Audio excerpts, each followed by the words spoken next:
Hi folks, welcome to Chief Kirk Outdoors.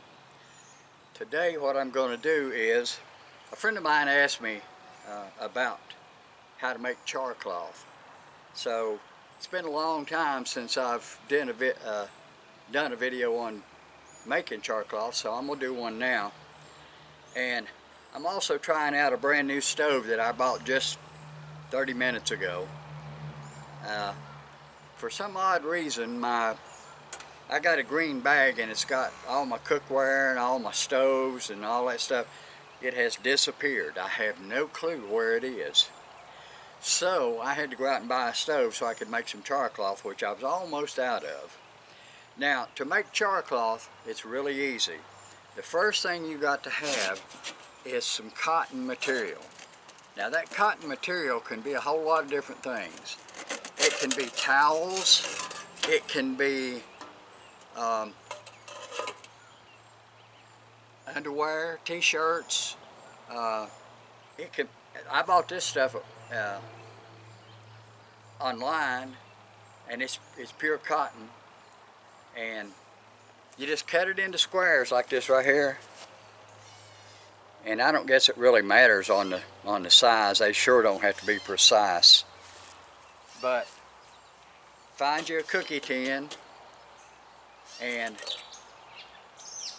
as you can see, I have got this full. Now, this is a little matter of opinion here. I have a little hole in my lid to let the gases escape. Now, a lot of folks say you don't need to do that, and it's just a matter of preference. And I also keep a screw, a little bitty screw, that fits that hole, because once this is done cooking, I'll put this in to keep the air from getting in there and reigniting it. So, I'm going to lay this off to the side right here. Now this is an Ozark Trail stove, and it came with a little stand. Did not come with the propane, or the isobutane is what this actually is. But this little stove, this will be the first time I've used it, and it's a neat little stove, and it's got a starter on it. So what you do is get you some gas going here. Turn this around. Turn the gas on.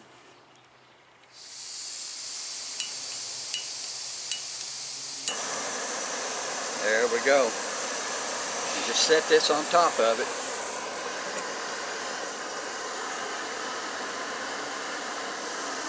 Now, in a bit,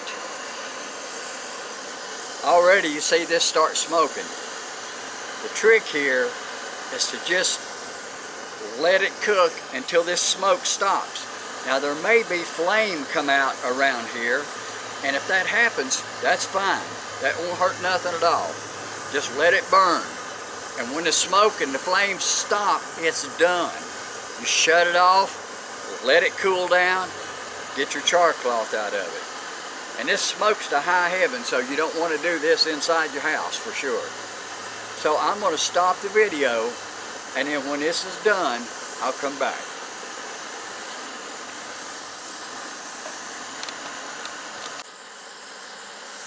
Just wanted to show you how this thing is flaming up. It's nothing to be concerned about. That's normal.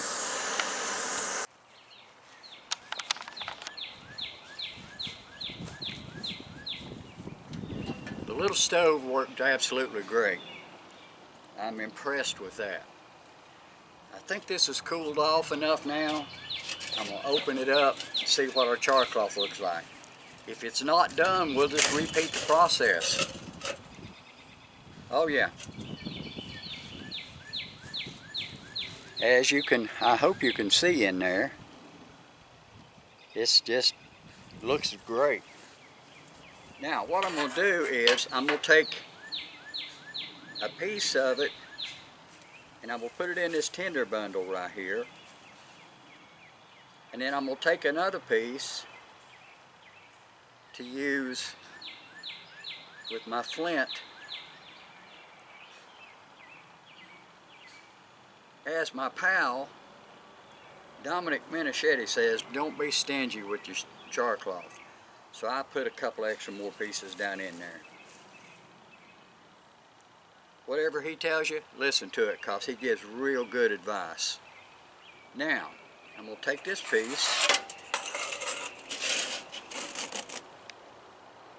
I'm going to use a striker made for me by Eddie over at Backyard Custom Knives.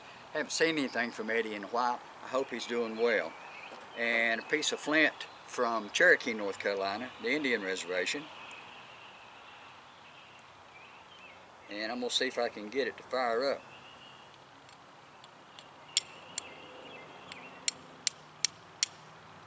And it did already.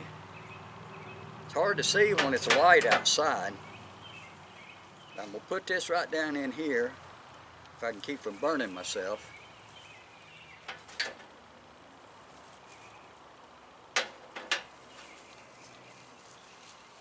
Oh man.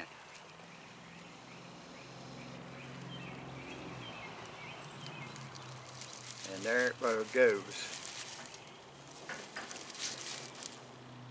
It is a little on the warm side.